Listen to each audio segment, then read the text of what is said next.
Join us, join us. Let me first congratulate the White House Correspondent Association for a very successful, wonderful weekend. I want to also thank the president, she's not here today, Tamara Keith, for her wonderful speech and a wonderful event and evening. And with that, I'll start. On Friday evening, a 9-year-old child was murdered along with 4 others in yet another shocking, horrific act of gun violence in America, this time in Cleveland, Texas. 2 of the women killed were discovered on top of surviving children and appeared to be shielding them from gunfire. In all, 5 people were murdered by an individual armed with a powerful AR-15 style rifle.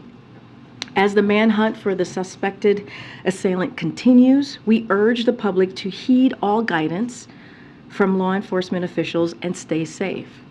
Federal law enforcement agencies have been providing assistance and support to local law enforcement as they work to respond to this tragedy and locate the suspect. The president was briefed on the shooting on Saturday morning, and he and the First Lady are praying for those killed in the attack, for their surviving loved ones, and for the broader Cleveland community. But the president believes prayers alone are not enough. Congress must act, because what makes tragedies like this one all the more heart-wrenching is the fact that it is entirely within our power to take these weapons of war off our streets. The majority of Americans and the majority of gun owners support common sense measures to reduce gun violence. The president continues to believe that Congress must act without delay. It's not too late to save lives and prevent the next mass shooting. Now, as you all know, this afternoon, the president and the First Lady welcomed His Excellency Ferdinand R. Marcos, Jr., President of the Republic of the Philippines, and First Lady Luis Arnetta Marcos to the White House. The president is currently hosting President Marcos for a bilateral meeting. The 2 leaders will announce a range of new opportunities to deepen business, investment, and infrastructure cooperation, invest in the clean energy transition and the fight against climate change, and to cooperate on education and human rights. The president will also reaffirm the United States' ironclad commitment to the defense of the Philippines, including in the South China Sea. And the leaders will discuss our country's work to modernize the U.S.-Philippines alliance. They will also discuss regional matters and coordinate on effort to uphold international law and promote a free and open Indo-Pacific. We'll have a fact sheet out later this afternoon on the specific deliverables we're announcing as part of this visit, as well as a joint statement from the 2 leaders. And finally, President Biden issued a presidential proclamation declaring May Mental Health Awareness Month to honor the tens of millions of Americans living with mental health conditions and celebrate their loved ones and the mental health professionals who provide them with the care they need.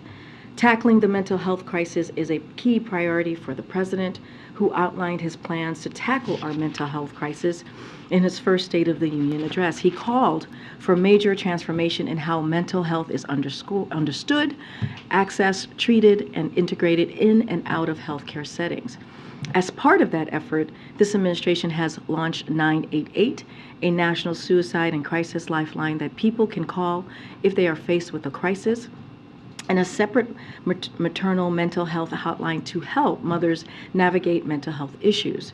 Passed historic laws that further require insurers to cover mental health care, hired tens of thousands of school-based mental health professionals, expanded access to mental health care for service members and veterans, and provided historic resources to expand access to prevention and treatment for mental health and substance use disorders.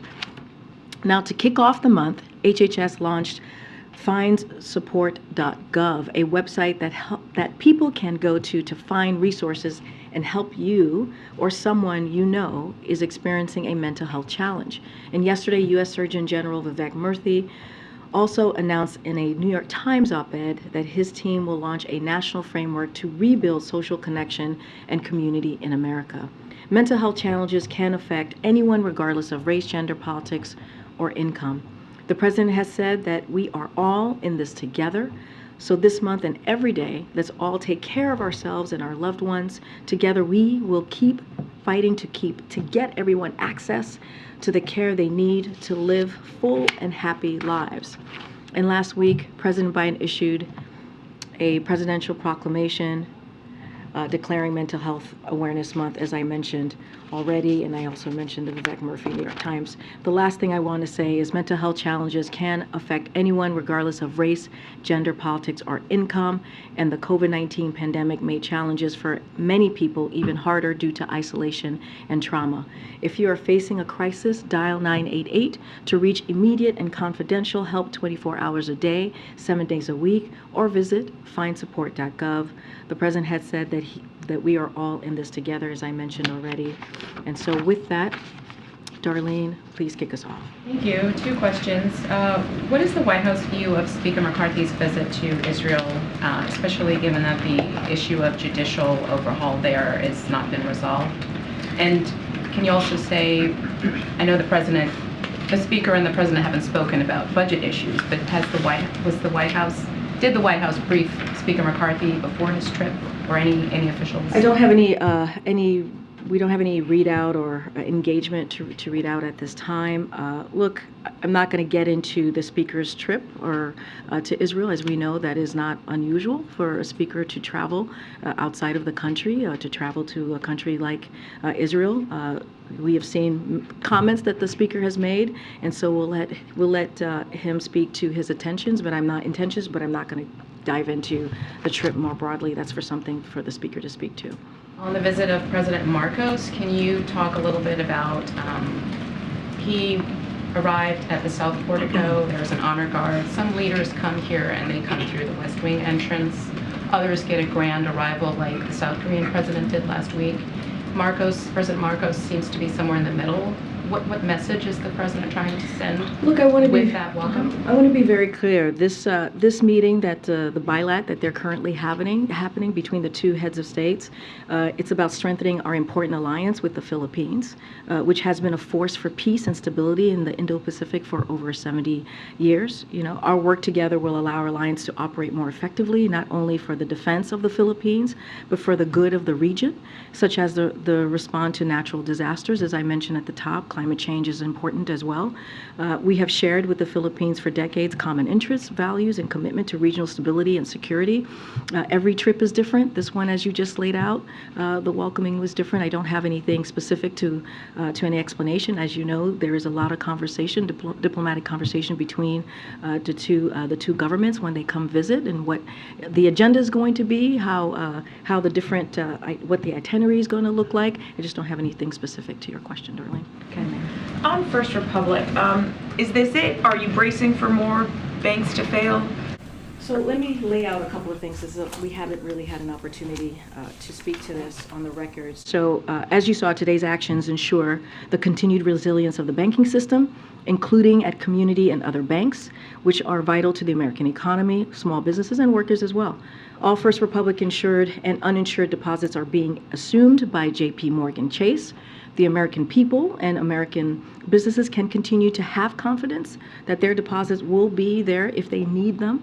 At the same time, these actions are being taken in a manner that ensures that the First Republic, which was severely mismanaged, is being held accountable. While depositors are being protected, shareholders will entirely lose their investments. And in addition, no taxpayer dollars will be used to facilitate this action. Any losses associated with the resolution of First Republic will be borne by fees on banks and not by taxpayers. Going forward, the president has been clear that we must be or do more to ensure the continued resilience of the banking system. The president has called on Congress to take additional action to ensure that regulators have the tools they need to hold the executives of failed institutions accountable. And he has called on regulators to reverse a series of steps taken during the prior administration to relax regulation and supervision of large regional banks like Silicon Valley Bank, Signature Bank, and now First Republic. Look, the president wanted to make sure that any losses will be borne by fees on banks and not taxpayers. That was the directive that the president gave, and that is the action that you have seen the FDIC take and regulators. The president today also said we have to be able to make sure that we're not back in this position again, saying I think we're well on our way to be able to make that assurance. Beyond, calling on Congress to take these steps, as you just mentioned, what steps are you taking to avoid this from happening again? I guess, why so confident? So look, we're very confident because we have put forward tools, five specific tools that I can speak to that the president wanted to make sure that were out there. Again, we have taken decisive and forceful actions these past several weeks to make sure that the banking system is in a stable position, and that's what you've seen this administration do. Look, first, the FDIC quickly took control of Silicon Valley banks and Signature Bank's assets and protected all depositors at both banks without putting taxpayer dollars at risk. Second, the Fed's new lending facility is helping banks meet the needs of all of their depositors. Third, we encourage the FDIC to exempt community banks from any special assessments it imposes to refill the Deposit Insurance Fund after recent failures. Fourth, the president called for regulators to reverse steps taken during the prior administration to weaken regulation and supervision of large regional banks, as I mentioned before, Silicon Valley, Signature Bank, and First Republic. And of course, the FDIC's resolution of First Republic today protected all depositors as well. So these are the tools that we have in our tool belts to prevent this from happening again. But as you have seen over the last couple of weeks, we have taken decisive and forceful actions. And of course, we're going to be continuing to monitor this. This is something that the FDIC is monitoring, but at the direction of the president. His economic team has made sure that, again, depositors and families and American families are not paying for mistakes from these banks. And just one more, right now, the FDIC's standard limit is $250,000. We're seeing growing support for raising that insurance cap. Is that something the president supports? So look, the president has proposed a number of concrete steps to strengthen our banking system. He's called for regulators to reverse the steps taken, as I mentioned, and he's called for Congress to take additional action, so to ensure that regulators have the tools that they need on top of the tools that he's put forward. And the president's economic team is certainly reviewing. There's a FDIC report that I'm sure that you've seen on deposit insurance, and so the team is going to review that, and we'll hopefully have more to share. Okay, Risha. Thanks, Karine.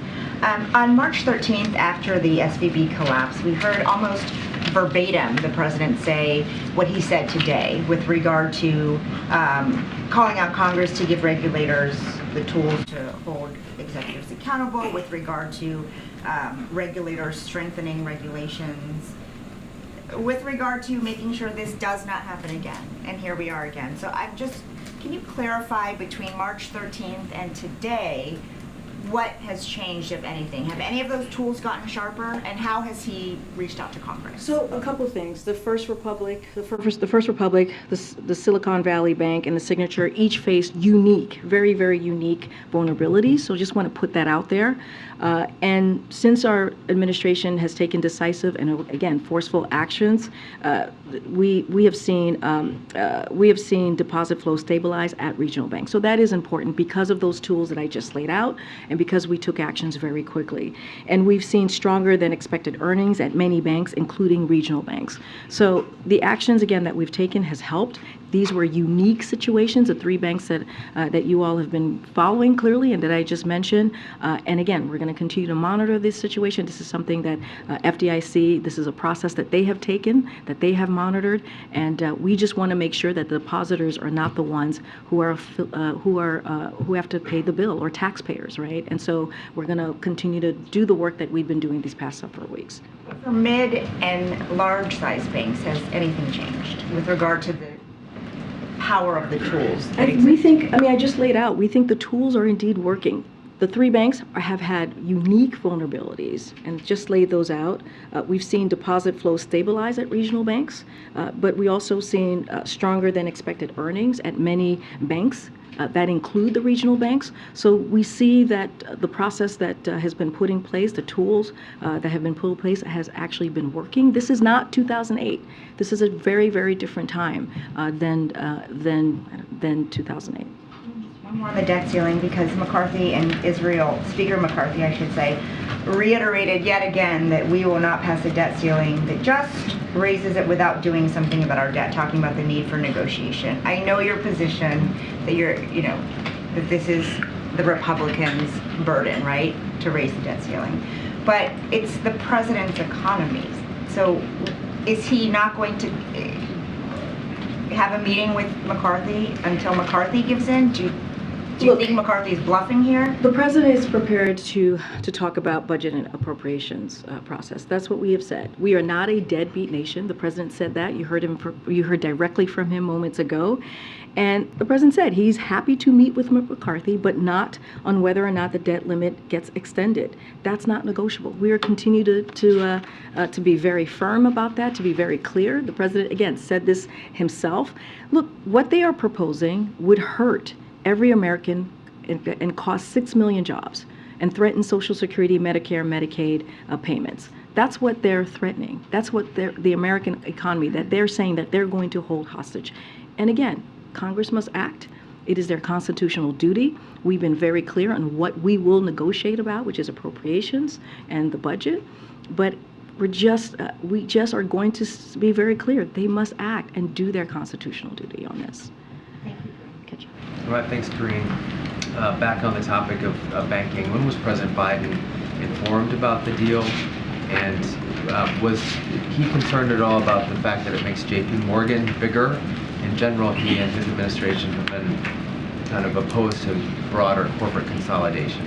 Yeah, both good questions. Look, the president has been briefed regularly since the failure of the Silicon Valley Bank and Signature Bank, including the possibility that resolution of this institution could ultimately be necessary. So he has been, again, regularly briefed on this and will continue to be as he's directed his economic team to make sure that, again, taxpayers do not pay for this.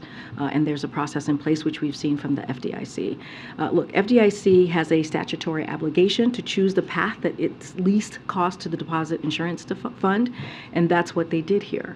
It was necessary to ensure continued resilience of the banking system and to do so at no cost to the taxpayers. But more broadly, no recent administration has done more to promote competition, address concentration process across industries. We value the community bank model, which provides robust competition to larger banks and provide banking services to communities that might otherwise not get service. Again, that's why we've encouraged the FDIC to exempt community banks from any special assessments. It opposes to refill the deposit insurance fund after recent failures.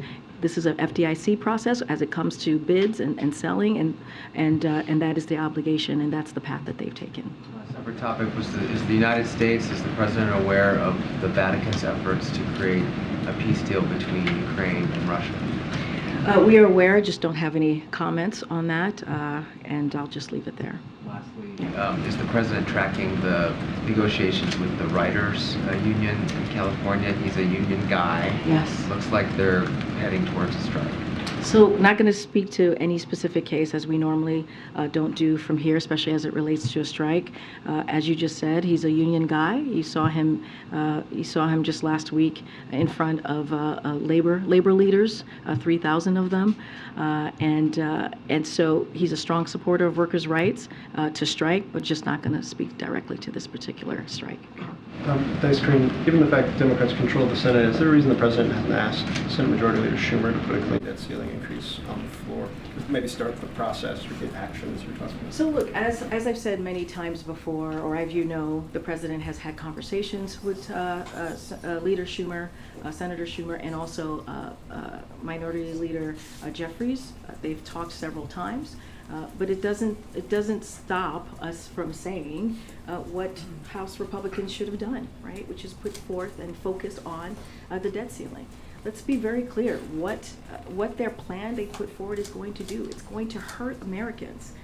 It's going to throw the economy into chaos. That's what they've proposed. When you think about the 22% cuts on programs that Americans truly need to make ends meet, that's what they put forward.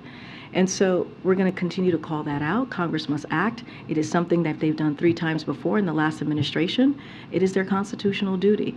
As far as to your question on Leader Schumer, I leave him to the process on how to move forward with the Senate, but we've been very clear on what Congress needs to do. Following up on something we talked about last week, you made a very declarative statement about Americans in Haiti,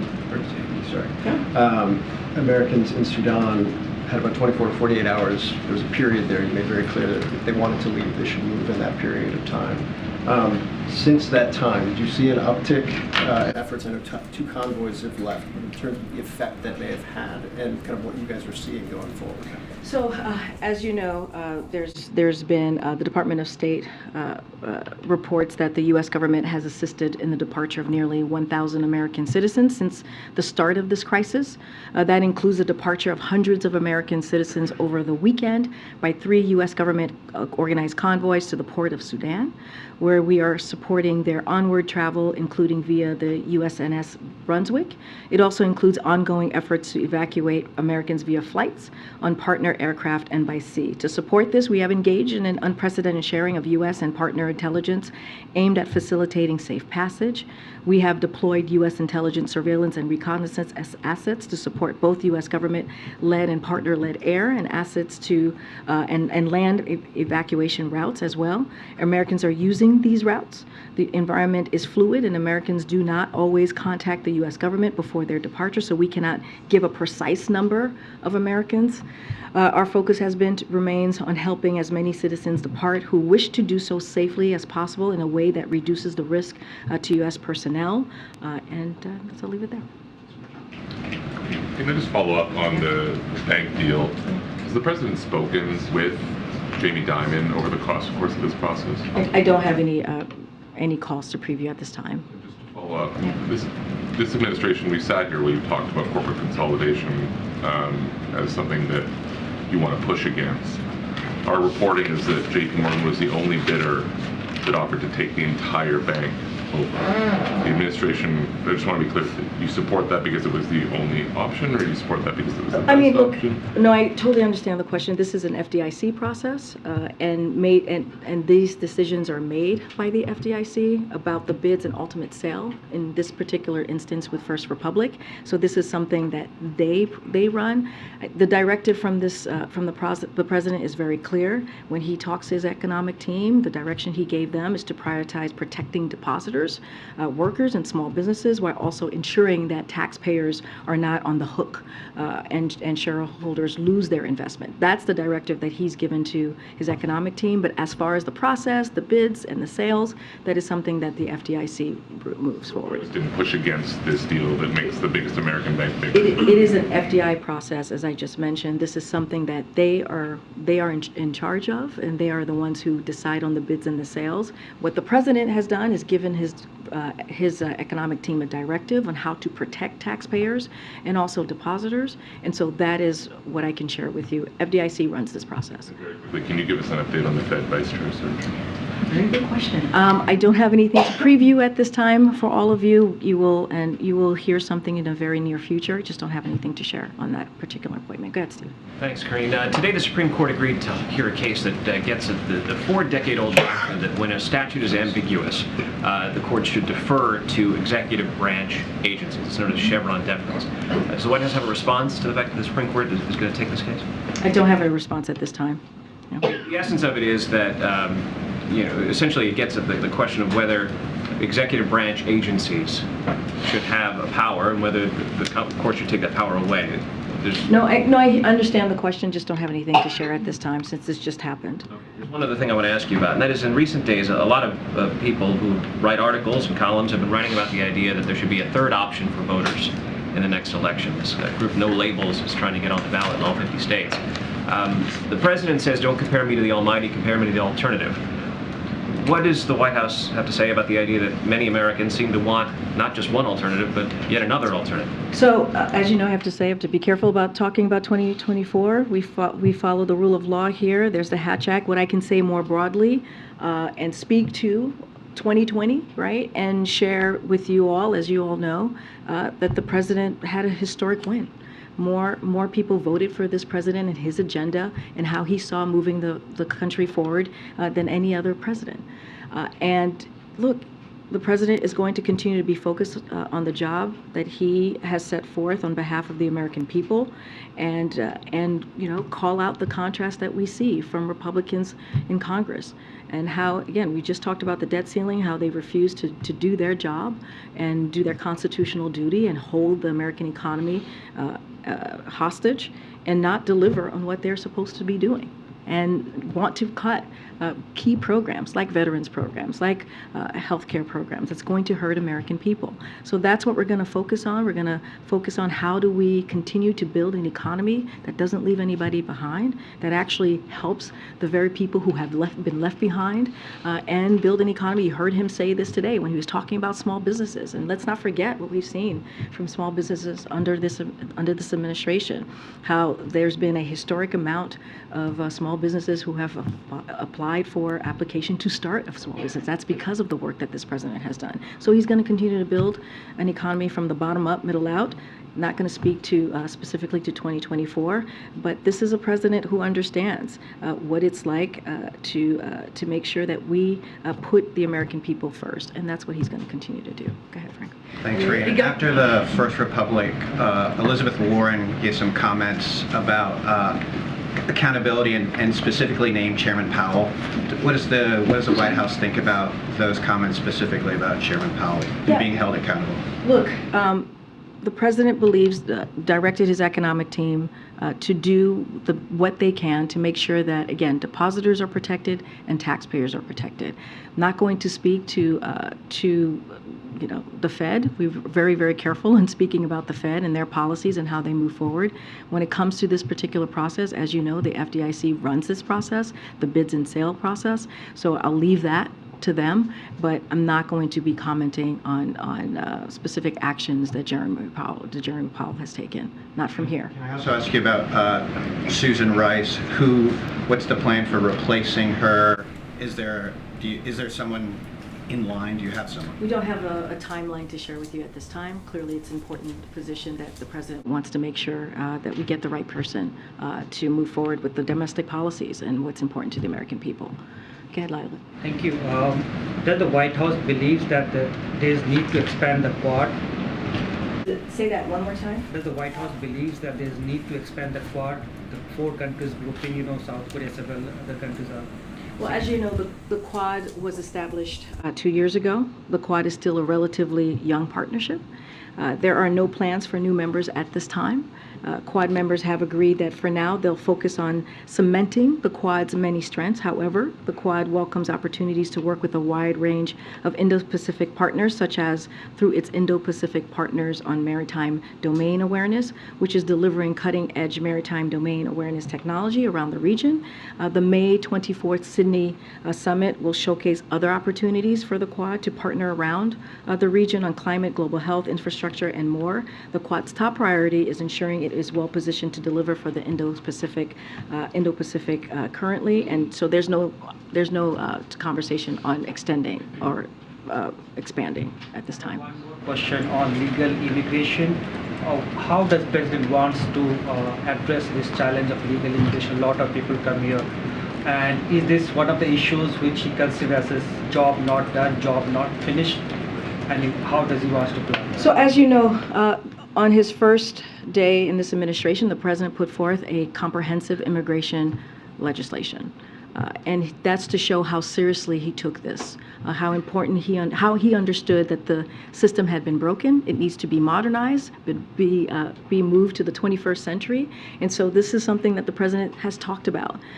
He has asked Congress to take action, Republicans in Congress to take action, and to work on this in a bipartisan way. He's going to continue to do that. In the meantime, he's put forth he has tools that he's used to make sure that we do this. We actually deal with the immigration system in a humane way, in a way that is that actually deals with what we're seeing at the border, and that's why you've seen the parolee program be so successful. It has when it comes to illegal migration, you've seen it come down by more than 90%, and that's because of the actions that this president has taken. But we know that more action needs to be taken, so it has to be legislative action. We're going to continue to call Congress to do that, and so. This is important to this president. On day one, he put forth a legislation to move forward on this. The Republicans are to be blamed for this? Well, as we've seen, Republicans have continued to use this as a political stunt. a political tool and not actually come to the table to have a conversation on how to protect dreamers and farm workers. More immigration judges and asylum officers are needed. More funding for border security are needed. This is something that we have put forward in that legislation, and so much more. And they don't want to do that. They want to do political stunts, as we've seen from governors and mayors across the country. Thank you. Excuse me, regarding the visit of President Biden to Israel to celebrate an anniversary of 75 years, his visit will include Palestinian territories, and the celebration of Israel established 75 years will not impact the Palestinian. They consider it Nakba treasury for them. Wait, I'm sorry, can you start again? What was the beginning of your question? About the visiting of President Biden to Israel to celebrate 75 years of establishing Israel. I don't have a trip to you mean an upcoming trip? Future trip. Oh, we don't have anything to share at this time on a trip to Israel. As you know, the president went to Jerusalem over the summer, had a very productive trip when we were there to talk about the Middle East and stabilizing the Middle East and continuing the very strong relationship that we have with Israel, as you just mentioned, decades of partnership that we have there. But I just don't have anything to read out on a trip to celebrate the 75th anniversary. And excuse me, regarding to mental health insurance, it will cover the people they don't carry citizenship. I mean, just green card for children or for people will cover the insurance. I don't have anything as it relates to mental health. We will have a lot more to share during the month of May for mental health. I just don't have anything specific to your question. Karine. Karine, on Africa, 2 questions on Africa. There was a ceasefire last week in Sudan, but there's still war in happening. And the UN says that with these strikes on Khartoum, they're at a breaking point. Could you talk about still working to establish or keep that ceasefire as the fighting is going, the humanitarian efforts, and the evacuation progress or hurdles that you're having getting Americans out? So look, we're going to continue to have those conversations. The national security, his senior national security team has been in direct contact with the SAF and the RSF leadership, the generals, to urge them to end hostilities immediately without conditions. And we're consulting very closely with regional and other partners. That is something that has been ongoing for some time now.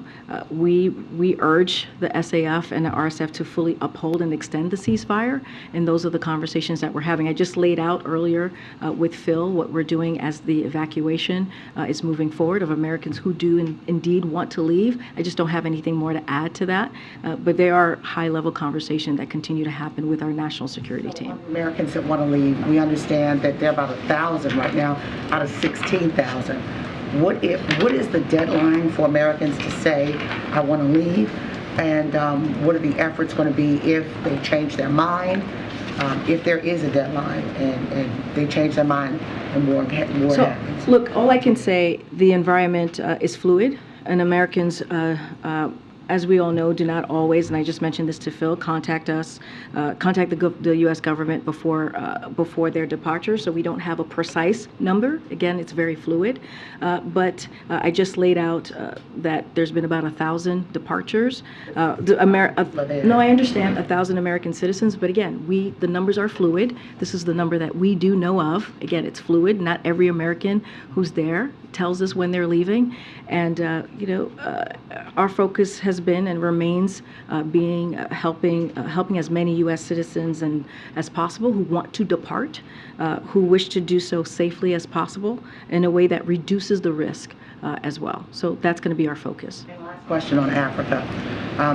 Pretty much many of the administration officials have traveled to Africa, to include the vice president. Mm-hmm. You said the president was going to travel at the end of the year. Do you have anything new to tell us, and where could he possibly be headed to? So as you've seen this commitment from this administration on Africa, you were there and covered the Leaders Summit that we had back in December. So there is a strong commitment to the continent. As you just mentioned, the Vice President went. We've seen secretaries of different of agency go to Africa as well, and the First Lady went to the continent as well and visited and shared our commitment to the continent. I don't have any date or any location, specific country that the President will be visiting in the continent, but as we have said many times, the President does plan to travel sometime this year. When we have an update, we certainly will share it with all of you.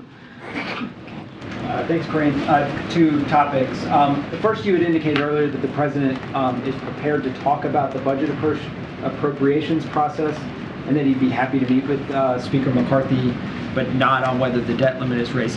Has the White House done anything to reach out to the Speaker to begin that conversation over the budget? And what happens if he does want to talk about the debt limit in concert with that discussion? I mean, we've been very clear, Matt. We've been very clear that what they have put forward, look, it's not a plan. It's a recipe for economic catastrophe. That is what they have put forward. They're putting the wealth and the foreign bondholders, including billionaires and banks in China, over working Americans. Treasury Secretary Yellen said their proposal is effectively a default. And so it would throw the country into chaos. And a couple of things here. The Chamber of Commerce has said prioritization would have catastrophic economic consequences. Economists to Republicans, Senators Portman, Rubio, and Romney called it a really bad idea and a disaster. Even Trump's Treasury Secretary said it doesn't make sense what they put forward. The only way to avoid this kind of economic disaster is for Congress to do its job and prevent default. And we've been very clear about that, not to put a half-baked idea, as they have done, and schemes that hurt the American people. And so that's what we're calling out. When you think about the 22% cuts on veterans and Meals on Wheels and and other important key programs that help Americans, put meals, make the ends meet. That's something that is not acceptable. And so they need to do their job, their constitutional duty, as you've heard us say over and over again, and deal with the debt ceiling and not put 6 million jobs on the line. So it sounds like no meeting in the works. Oh, what I could say is Congress must act, and could say that over and over again. The President spoke to it moments ago. The other thing I wanted to ask you about was NBC News this afternoon has a report of another mysterious balloon that the U.S. military has been tracking around Hawaii.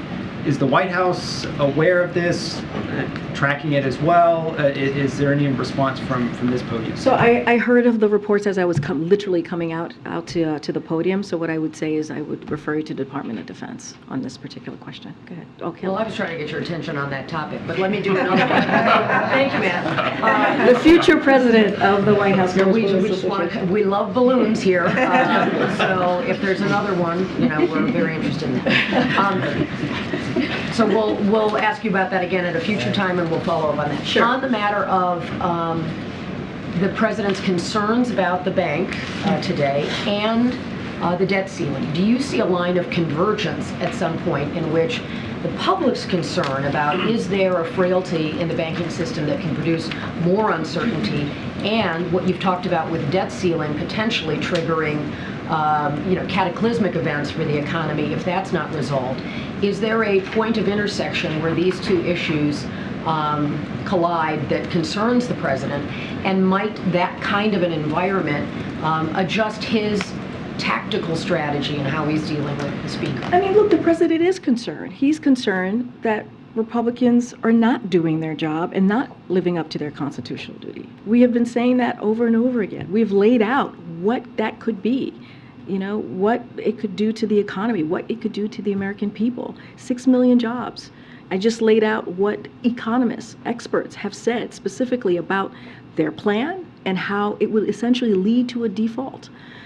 Look, the President needs, and the American people needs Congress to act. This is something that we've never been a deadbeat nation, something the President said before. This has never happened before. And I understand direct engagement perhaps change the dynamic. I mean, I think by the President speaking every day on this issue, answering questions, he's speaking directly to Congress, speaking directly to Republicans. It's not, they know where the president stands. They know by what he has said over and over again for months that they need to do their job. I mean, it is very, very clear. And with what we're seeing with the banks, of course, they should actually want to be even more eager to do their job. We are calling on Congress to do the right thing, to do not even the right thing, what they're supposed to do constitutionally, their duty. And so, you know, the last Republican president, which was the last one before this administration, did it 3 times. The Republicans joined Democrats, or Democrats joined Republicans, however you want to say it, to lift the debt ceiling 3 times. And so why now? Why? The question should be to them. Why do they not want to do their constitutional duty? Yeah. All right. One last question. I'm going to just take one in the back. Go ahead, Phil. Thank you. Another one on the banking issue. I'm wondering what the president's message is to members of Congress who might see the current banking shakeup or future banking troubles as an opportunity to make a buck. Because, for instance, we've already seen some members of Congress who have had what seems like particularly good luck offloading shares of First Republic Bank and turning around and buying shares of JP Morgan. Look, I'm not going to speak directly to that. I have not seen those reports. I get what you're saying.